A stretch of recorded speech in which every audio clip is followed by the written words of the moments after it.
Namaskar. Hello and welcome to P Guru's channel. I'm your host Sri Iyer. This is episode 399 of Daily Global Insights, and we have a lot of breaking items for you. And first, let's welcome our co-host Sridhar Chityalaji. Sridharji, namaskar and welcome to P Guru's channel. Namaskar and good morning and good evening to everybody, and wonderful Christmas Eve weekend. We are coming in live. Sridharji, thank you, sir. And we are hearing an outbreak of COVID in China, and close to 30 million or 35 million cases every day, new cases every day. That's a lot, Sridharji. And we have been talking about how even simple things like paracetamol and other derivatives like Tylenol, all these things are flying off the shelves. They are being smuggled in from other countries. All sorts of things are happening. What is happening there, sir? Have international flights? I think there are no international flights out of China to US right now, isn't it? I think that there's very limited or if not complete stoppage of international flights leaving China. Except flights if you consider Hong Kong to be outside China, which they don't. Other than that, I think there's very restricted. There's tremendous amount of controls that's been imposed. I think we are beginning to see first data breaking out of China. This is from other agencies, as you correctly pointed out. There has been apparently one day. China seems to have reported 38 million cases just in a single day. And totally around in the last 20 days of December or so, I think there's more than 250 million people apparently infected with the coronavirus, which this is the new variant B27. And the other thing that I also hear is that they have run out of medications and vaccines and challenged with hospital beds, and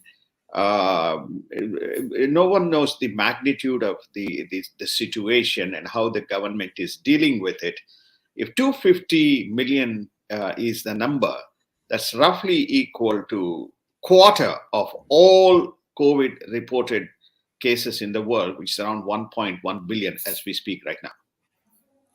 That's a very big number, Sridharji. And like we said, we are a little concerned about it. But I think India has said that the vaccines that have been administered will be able to effectively address this. But we have to wait and see how this plays out. So the more important thing is China has still not asked West for help. And how long are they going to put this thing off? I would say realistically, this is 1 in 4 Chinese who is infected now. I mean, many of them may recover in 4 days, 5 days, whatever it is. But as it goes through, and we are just at the beginning of winter, it's going to get colder in many climates and many places in China. So this is going to have an amplified effect. Anthony Blinken, the Secretary of State of America, has been reaching out to them and saying that I think he's going to go there in January, right? Well, that is, as things stand, this was planned during the post the Indonesian summit, the G20 summit. Now, whether that meeting will occur, given these present circumstances, we don't know. He has come out in the open and said, we do not want to see the repeat of what happened in February, March 2020. Please start sharing the data because it has consequences as people travel around the world. And the virus begins to spread. So this is his plea based on whatever intelligence and data that the United States is seeing. So I don't know whether China is going to be willing to share data. On your question, I just don't believe that China would rather suffer rather than take any help from any other country, Shuji. Well, we'll have to wait and see how this plays out. The sensible thing would be for them to take the help of some other country. But anyway, they're different. Their thinking is different. Let's move on. Russia is now saying that it is going to also cut the output. And as a reflection of that, Brent crude has again touched $84 a barrel. Sridharji, OPEC is cutting, Russia is cutting, and Qatar has actually threatened Europe with natural gas sanctions, cutting off natural gas. Did you read that, sir? There is attempts to create a new crisis here. Well, Qatar is, is mostly catering to the demands of Asia. If we covered Oh, this in 22-year-old agreement with China. 22-year-old agreement with China. Exactly, Yeah. exactly, and also other parts of Asia. So I think Qatar is demonstrating that, coinciding with the EU investigation of the FIFA scandal that is now rocking the EU Parliament, and they're raising the temperature, around the whatever weapon they have, which is energy, gas and oil. In case of Qatar, it is gas. I think the consequences of Russia is far more significant, both oil and gas. Europe is reliant on Russia. And they got a two-prong issue. One is, we covered this again, the Nord Stream pipe has seen explosions, which supplies gas. So that there's been disruptions. And the price cap that has been introduced was effectively to curb more cash flow going into Russia to fund the war machine that has sustained Russian operations in Ukraine. The question, therefore, is Russia saying, okay, you want to hurt me, I'll hurt you more because your economies are crumbling and you are reliant, and I want to make sure that your people suffer. So as far as Ukraine is concerned, they've taken out the infrastructure. As far as the Europeans are concerned, they're making them punish by reducing the supply and increasing the prices, Sriji. Thank you, sir. And viewers, please like this video. And I'm going to do a couple of reveals at the very end of this program about Chanda Kochhar's arrest, as well as a quid pro quo that has been worked out between Mr. Prannoy Roy and this government. And I'm going to tell you that I'm going to say this thing with the assumption that I hope I am wrong, but do listen in because it's a very important reveal. So let's go on to America, sir. The United States has, I'm just going to read this thing. It has, passed a huge financing bill. They are saying that they are going to do a multi-billion-dollar funding of Ukraine. This 1.7 trillion spending deal. Now, first Senate passed it, and then the House has also passed it. Now, this is coming at the fag end of this House and this Senate. Now, when both these places reset in January 2023, is there any way that some of these things can be clawed back, Sridharji? Because this is egregious. 1.7 trillion is a lot of money. That's going to be on your shoulders and my shoulders and our future generations, sir. No, it'll be signed into a law, which is the reason why the Senate and House passed it. And they sent it, so the House passed it on the wee hours of Friday. So this is going to be baked into law. So that means it is done, and the spending gives the government the opportunity to prevent the shutdown and expand the debt limit and put the money to work. What is egregious about this is that they have all kinds of programs, including climate, environment, border, then support for many countries outside of United States in terms of their border issues funding. And then they added this Title 42 and some money for compassionate support for people coming and crossing the border. The only thing that escaped the slash was Title 42. They said, in the spending bill, how can you have Title 42 repeal? And I think we covered this. Supreme Court Justice John Roberts has effectively said, no, the title, it has to be reviewed. So we are not repealing, and the Title 42 law says. And apparently, as we got into the show, the truth that is coming out is there's more than 243,000 people have lined up across the border in anticipation that the Title 42 will be repealed and all these people can cut in. Not only that, there are newspaper advertisements happening on the other side of the border, which is effectively to say, now the doors are open, it's a free passage, you can move. Even the Title 42 is likely to be repealed. So come across and you can cross the border. So this is the level of outlandishness that is prevalent and put into this package. Now, coming back to this 1.77 trillion, I mean, Ukraine, I think we will do a separate show, a 10-minute show on the breakup. of this 1.7. So you all will know what it is and the details. $45 billion, something close to that number. I may be a little bit wrong. $45 to $50 billion in the next 12 months is allocated for Ukraine. So Mr. Zelensky is very bold and very brave to say unending supply of money coming from United States. I can go on fighting this meaningless war. And guess what? United States citizens will be funding us. I'm speechless, sir. That's all I can say. Now, any doubt about what awaits the US after the end of Title 42? You have covered that. Now, in this 1.7 trillion, about 858 billion is defense bill that includes funding for Taiwan, Ukraine, and others. So you touched upon 45 billion, I think. What about the remaining, sir? Okay, so let us say the lion's share goes to the Defense Department. What about the remaining stuff, sir? How much is the earmark for Taiwan? Do you have any idea, or are we going to do that as a program? We will do it it is a headline, because now we will get the details. It was not, it just got passed, so we'll do the details. But what's important is we go back 2021 and even the 2022 budget. This is the earmarks for 2022-23. Go back. Actually they wanted to cut the defense budget, 770. The Democrats wanted to cut the defense budget. Now they have increased the defense budget.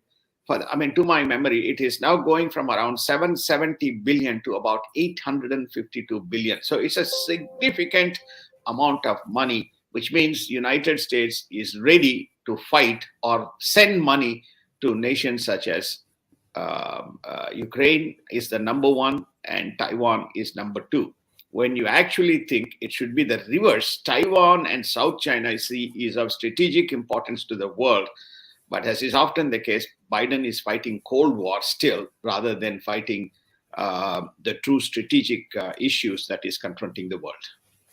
Now, they can announce Ukraine as the 51st state of the United States and appoint Zelensky as the governor of the free 51st state of America in Ukraine. And then, let them also come and start shouting, we need more money. At least we can go there and vacation. We will build some power plants. We will have some other stuff going on. This has become a joke, sir. It might be cheaper for America just to say, okay, you want to join us, come join us. You become the 51st state. That way we have a footprint in Europe. We have many such friendly states, which you call, we now moved into borderless America, sir. Borderless America. On that note, by the way, I don't know, we can claim victory. We certainly can claim victory. Stanford has issued a rebuttal, which is effectively saying, no, we never said that. The word America is accepted.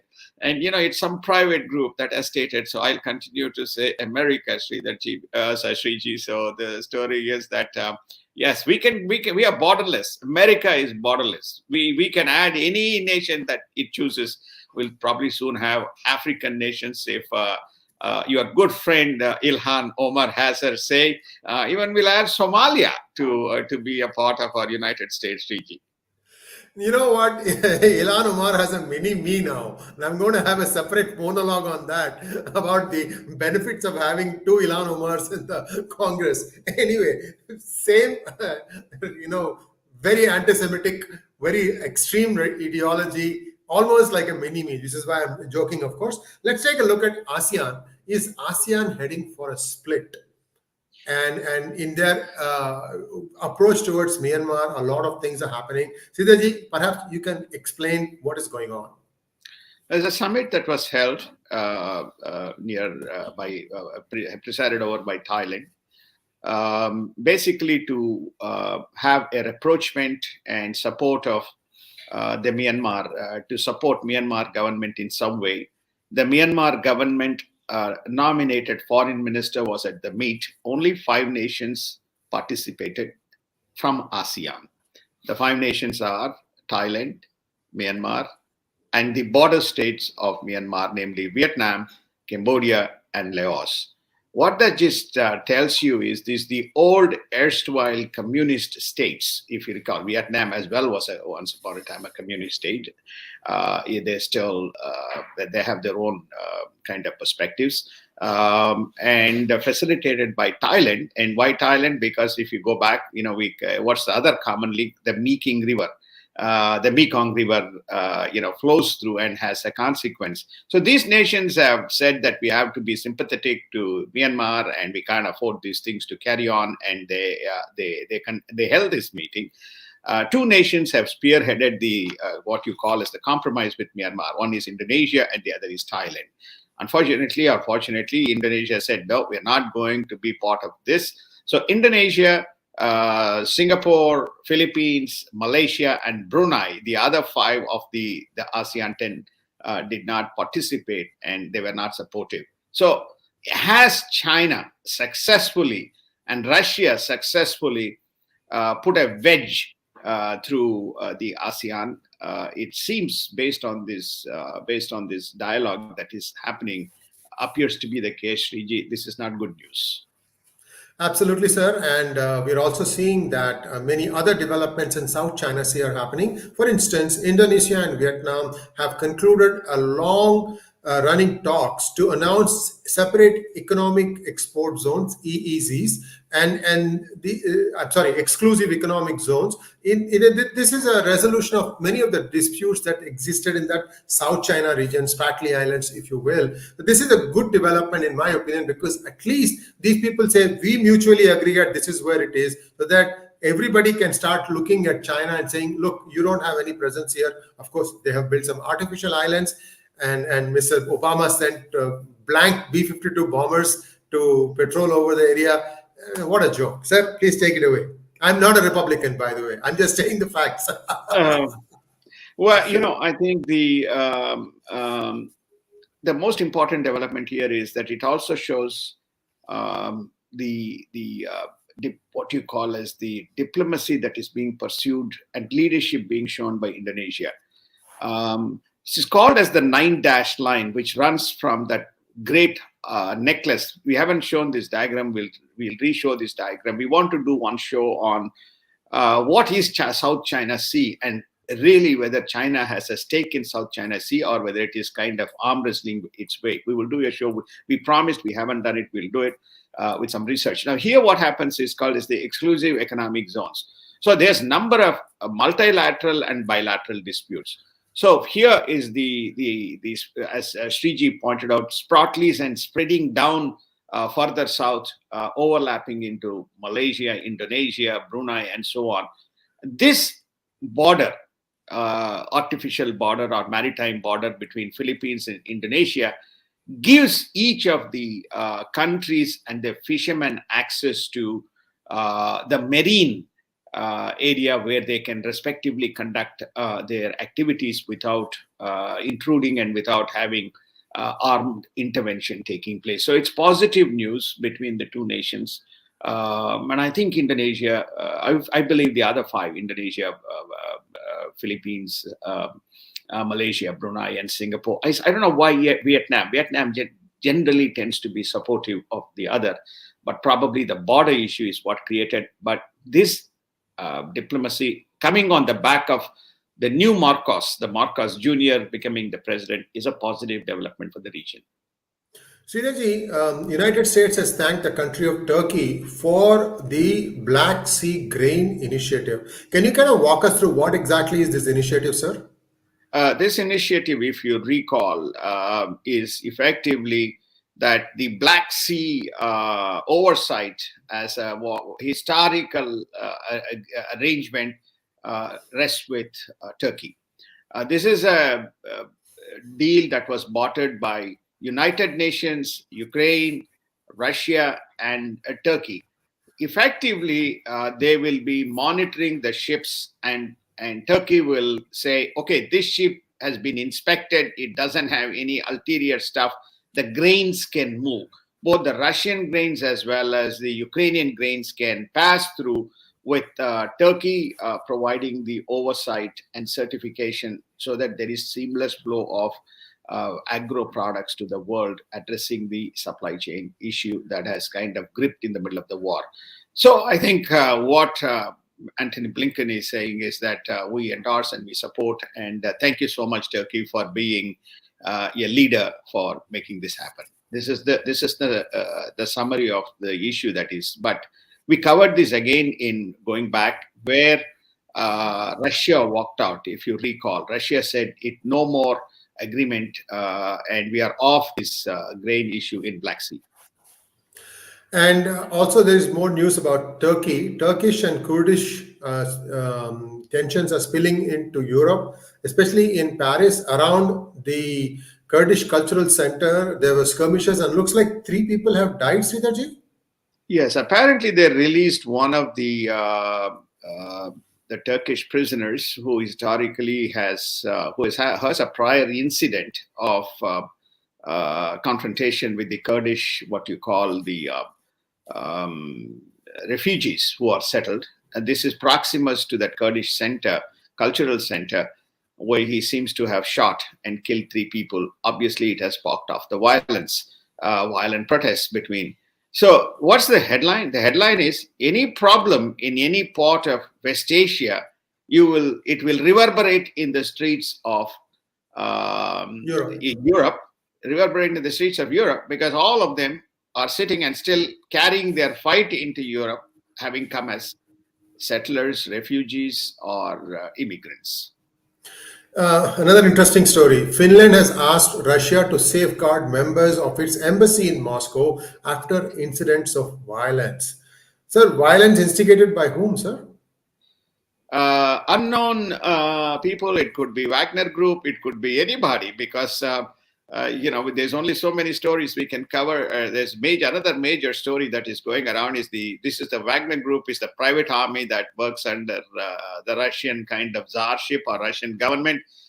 They say that they are being armed to teeth by North Koreans and Iranians and others and so on, and they're fighting the surrogate battle in Ukraine. So there is this whole bunch of people apparently threw sledgehammers and other stuff into the Finnish embassy, potentially creating a situation of harming the members. Why? Because there are several ways by which you can tell Finland and Sweden, hey, don't play around and don't join NATO. And this is one way of exerting pressure. So Finland has basically stated to Russia, hey, you are supposed to provide diplomatic immunity we have diplomatic immunity. You are supposed to do protection by international protocols. And now let's take a look at India news. IMF reaffirms India's GDP projections of 6.8% for fiscal year 23 and 6.1% for fiscal year 24. Sridharji, this is right up your alley. You've been always championing the fact that championing for India to become a $5 trillion economy. Essentially what that means is that the GDP hits $5 trillion economy, $5 trillion. India is around 3.1 to 2.7, sir. 3.1 if you take current GDP, and if you take constant, it is 2.77 trillion. This is 2021 World Bank numbers. So at 6.8%, where do you think that 5 trillion mark? You can do, you're good at math, sir. You can tell me what your projections are for becoming a $5 trillion economy, even if it is current prices. Let's forget about constant prices. I think that the FY 2022-23 projection is around $3.4 trillion. The discounting is around $3.4 trillion. My prediction is that around, I think 26-27 is when it is likely to be, unless there is a COVID type of situation, unless there are extraneous circumstances, war and pandemics type of situations. India has got its fundamentals, it has got its FDIs, and it has got domestic infrastructure spend, as well as expansion of industries happening. So it's not going to be 2025. It will be somewhere around 26, 27 or 27, 28 by the time India hits the 5 trillion mark. Maybe one of the days we will have a show, which is to say, if you look at what the top 10, to be a $5 trillion economy, at least 3 states have to be in the $500 billion to $1 trillion number, because otherwise many of the smaller states are below $100 billion in terms of their GDP.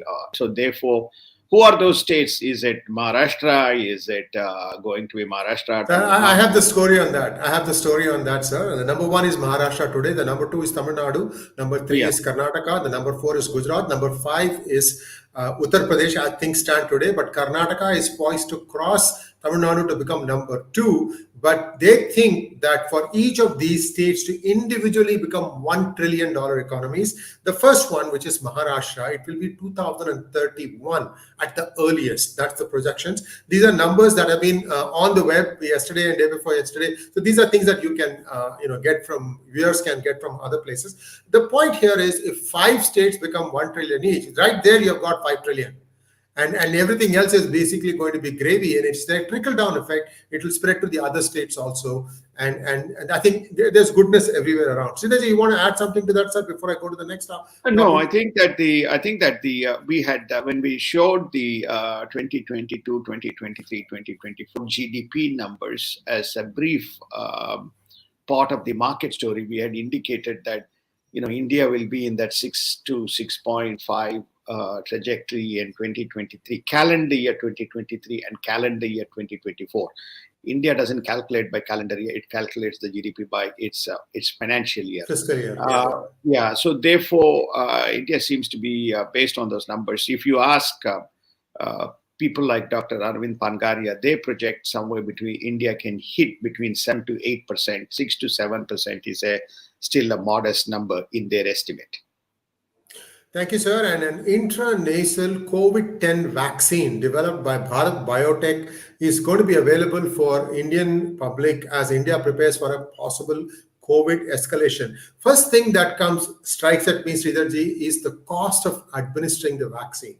It is dirt cheap compared to what you have to do today, isn't it? It is. I think India has excelled in, by historic reasons, it has excelled in production or manufacturing, distribution, research.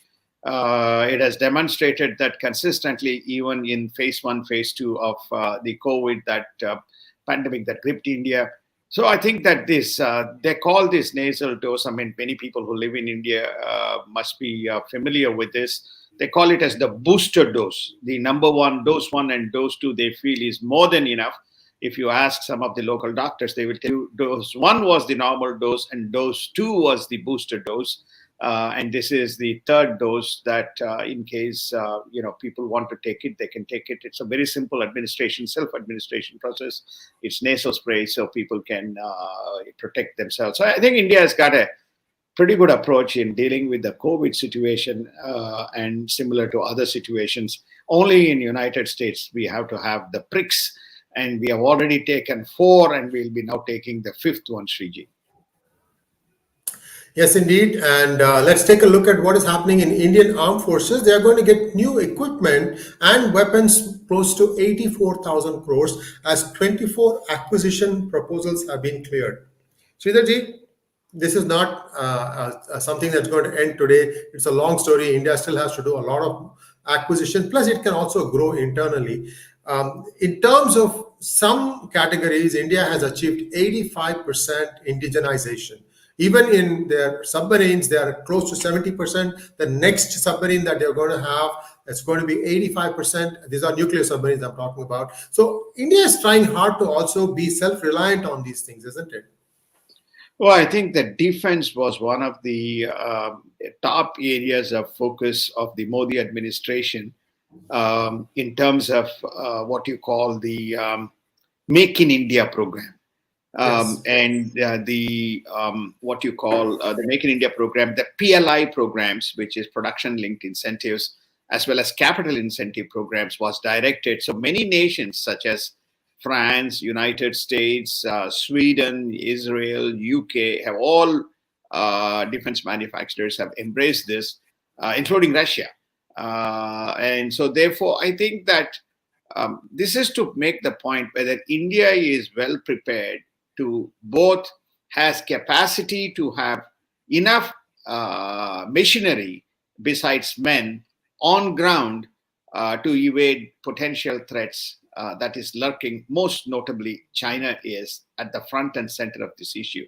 The fact that we continue to get these messages about expanded army footprint and capabilities, it only kind of must reassure the Indians that India is no longer sitting silent. It continues to move the needle even on the infrastructure side. Yes, indeed. And now let's take a quick question from Tarun Balaji. Srijati, this is for you. What do you think about Iran's offering of China-style strategic deal with India with discounted oil? I think India will accept any proposal that comes that benefits Indian balance sheet. One of the great things about Modi ji is Modi is a businessman. So he says he will cut a deal with anybody as long as they are not violating rules and norms. And he has got two capable people to debate this with the world. Don't forget that Iranian oil is flowing into many parts of Western European nations as well as other places as well. It's not just only India which will be the beneficiary. We don't want to talk about all the illegal shipments that take place out of Iran. So I think India will cut a deal, and if the deal is beneficial to them. Thank you, sir. And now I'm going to touch upon the two things that I promised. One is about Chanda Kochhar's imprisonment in getting jailed, and the other one is about NDTV fraud's possible quid pro quo. I'll come to that a little bit later. Let's talk about Chanda Kochhar. Sitaji, you can ask questions, sir. You are the host. I am the guest here. You are playing guest hosting for this part. So ask me, why is this important? Firstly, she was what you call as the so-called front center and the back page of the revival or the resurgence of the banking industry in India. So it seems like in India you have this, fame to shame kind of a situation. One day you are famous, next day you are down the dungeons. So what is the situation with this Chanda Kochhar? How and what has happened to her kind of story, and why she has kind of fallen way off the cliff, Sriji? Yeah, so I'm going to ask all our viewers a question. You're having a nice dream, then you are woken up and somebody says, Videocon. What do you answer? I would answer it as washing machine. So was Videocon making washing machines, TV, refrigerators? No. What they were doing is they were putting their sticker, their logo. These are all semi-knocked down. They would bring it in and they would essentially have their colors, their logo, and market it under Videocon. And they were fairly successful at that. There was a time when India was still opening up and you could do whatever you want. Imagine our surprise that Videocon gets a 40,000 crore loan from a consortium of banks. To do what? To do oil excavation off the coast of Mozambique. This is what they tried to do. This was the loan amount. In this 40,000 crores, only 3,600 crores is the ICICI segment. And this ICICI segment, the reason Chanda Kochhar is caught and the others still roam free, I'm hoping that someday Modi ji will catch the remaining people also. The reason that she got caught was because the kickback for this loan from Videocon came into her husband's company. So the loop was closed very quickly. Okay, so this is the reason why she and her husband are in jail today. I don't know if the others who got their kickbacks did it in a more sophisticated manner or not. Clearly, many people have clammed up once Chanda Kochhar got caught. But that's only 10% of the 40,000 crore loan. What happened to the remaining things? So the Videocon, again, is nowhere today. Do you see products of Videocon in the market? I think not. If it's not in Amazon, if it is not in Flipkart, then it is not there. I don't go to the stores to see if there is any Videocon, but I don't think it is there, because the reason it is not there was because it was never a manufacturing company to start with. Anyway, so this is the crux of the problem. She has got caught with her hand in the cookie jar, and that's why she's facing jail term. And again, in India, you never know. Tomorrow she could again resurrect herself and say that, oh, everything is cleared up, you are all free to go, and so on and so forth. Surprises have happened, because I am telling you, in the case of NDTV frauds, I am indeed seeing a surprise. What is the surprise, you may ask? Well, 27.5% of the Roy stake has been sold to Adani, and I think they have gotten close to 700 crores or something like that. If rumors are to be believed, all their CBI, money laundering, tax evasion, stock manipulation, all those sins are being washed. And I'm also told that there is a quid pro quo that the Modi government is getting in exchange for this. By the way, this is very common in the United States. You call it as plea bargain. Or you also become an approver, and for a lesser sentence, you do this. There's something similar to that is happening.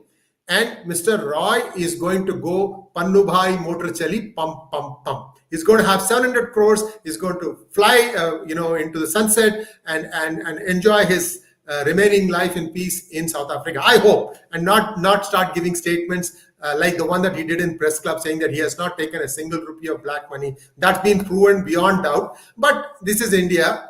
Everybody has 9 lives, and very, very lucky for him, he gets to escape. And not only does he escape, he also helps Mr. Chidambaram evade all the problems, because if the case collapses, Chidambaram brought in a lot of money through NDTV. Aircel money, Aircel Max's kickback, GE kickback. I can go on, sir. All this is proven and written in 2 volumes of NDTV frauds. The whistleblower stands fired. The guy is not even going to get his pension. He's got false fake cases hoisted on him, all thanks to Mr. Chidambaram. So anyway, so this is how India is operating. We have a senior, sincere, honest man at the top, but I don't know how many things he can do in a day. All I can tell through this medium is, this is a big travesty of justice if Mr. Pranay Roy walks with his hubris, his arrogance, and the guy just gets to walk with 700 crores in his pocket. It is just unthinkable. Thank you so much, viewers, and please like, share, and subscribe to our channel. I'm not ranting. I'm just telling you the fact. This is what I'm hearing coming down the pipeline. Like I said, I hope I'm proved wrong. Thanks once again, Sridharji. We'll be back next week with our next segment. And please like, share, and subscribe to our channel. Don't forget to click on the bell button for notifications. Namaskar. Namaskar. Sriji, before you close, I had one question. You should have January 2nd or January 3rd. I am told that this is another favorite topic of yours. I don't know whether you have an answer or we'll wait and cover this in the next episode. Apparently, the Supreme Court is going to provide verdict on the demonetization. I don't know what. This is one of your other favorite subjects. I don't know, after so many years, what is it that Mr. Chidambaram is trying to accomplish that January 3 is the demonetization? So I don't know what, I've not heard, but I heard that, when I said that demonetization, Supreme Court pronouncing the verdict, oh my God. I hand it over to you, and then I have no further questions and to see whether you have any reaction before we close. Sridharji, I knew you would ask this question. Watch my backdrop. That is my book, Who Painted My Money White? See, I didn't change it now. I had it from the beginning. I had a feeling you might ask me this question. Anyway, what was done in the best interest of the country. And I wholly support the Modi government in doing what they did. It is true that 26% of the money that is now in RBI is basically fake currency, and they can't admit to that. This is like, Nilakantha. It is stuck here. They can't swallow it. They can't spit it out, because it matters about trust of the monetary system in the country, that when somebody gives us a 500 rupee note in exchange for goods or services, that it is a legal tender that is backed by the government. How is the government tackling it long term? I believe, and I'm not sure this is true or not, I believe the government is completely dialing down 2000 rupee note without saying that it is going to be phased out. It will be close. If RBI doesn't print, and after a 3-month window, when they know that has completely gone into the system, they can say, by the way, from tomorrow, no more 2000 rupee legal tender. So that just goes off. And also, they may also stop 1000 rupee note as well as 500 rupee note, bring the biggest value as 200 rupees, because at 200 rupees, bribe giving is hard as rupees. Very, very hard. Think about it. 1 lakh in 200 rupee notes is a big, big box. And at 1 crore, forget about it. You'll need a train to cart it. So that's where it needs to get into. Also, India is getting into digital rupee. I'm told, again, I checked and double checked. I'm told that the digital rupee transactions are on a blockchain. So if center gives 5,000 crores on the digital rupee loan to say Tamil Nadu, they have to account for every naya paisa of that, because it can close loop it. So I want all the DMK sympathizers and ministers and their honchos and everybody to listen to this carefully. It's you are not, your days of taking money and pocketing are numbered. Not going to be long before none of that is going to happen. Already Modi ji has cleaned up a lot of the GST back collection kickback that used to happen. All that is cleaned up. See, the thing is, India, we are cleverer by half, Sridharji. We hate to give taxes to our government. We will spend more to not pay taxes, but we will say, aha, I didn't pay any tax. So that is our mindset. But all these things are going to get fixed, but it takes time. Thank you very much, sir. I hope I answered your question. Indeed, I think you have. You have. So it's very interesting. I think if I hear the Indian kind of a general dispensation of the justice system, it has two things. One is center, then one is left, and one is kind of tends to be right. Very few right, but more center, and a lot of it is also equally left. They're going to wrap the government and said that they should be, RBI should have done this, and the government should not have interfered. And by the way, to next time you do, if this is my punt, next time you do it, you please wake up the Supreme Court justices, get our consent before you do demonetize anything. I think that's the type of verdict that I expect to see. Anything and everything you need to call us, because it's part of the Constitution. The government will say, no, it's not the part of the Constitution. Sorry, I hand it over to you, Sriji. Sir, when the demonetization was announced in the cabinet, two things happened, sir. One, all the cell phones of all the ministers were taken out. They were left outside, and nobody was going to be using their phones inside the room. Number two, the finance minister did not know. That is how secretly it was done. You think if they go and tell the Supreme Court, you might as well announce it on the newspaper, sir. It's the same thing. Well, Supreme Court thinks it's the law in India, Riji. It is the all-conquering, all-abiding, universal. There's a very famous Attorney General of eventually caught, and for some other mischief of state of Manhattan.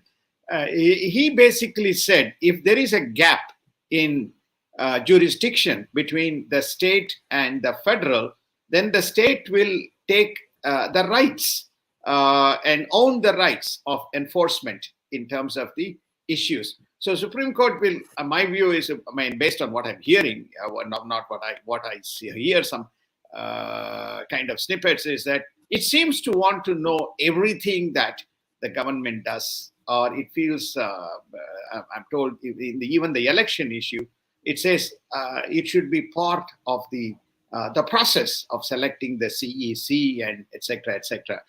Now, when this case was taken up, it's just quite amazing that how can an institution which is around the financial matters, which is effectively the jurisprudence of either the RBI or the finance ministry, how can an arbitration system around constitution step into the shoes? Imagine enforcement of actions, SEC actions, and enforcement of Chicago Board of Trade or the futures trade actions, where the Supreme Court justices in United States stepping in rather than Southern District Court of Manhattan.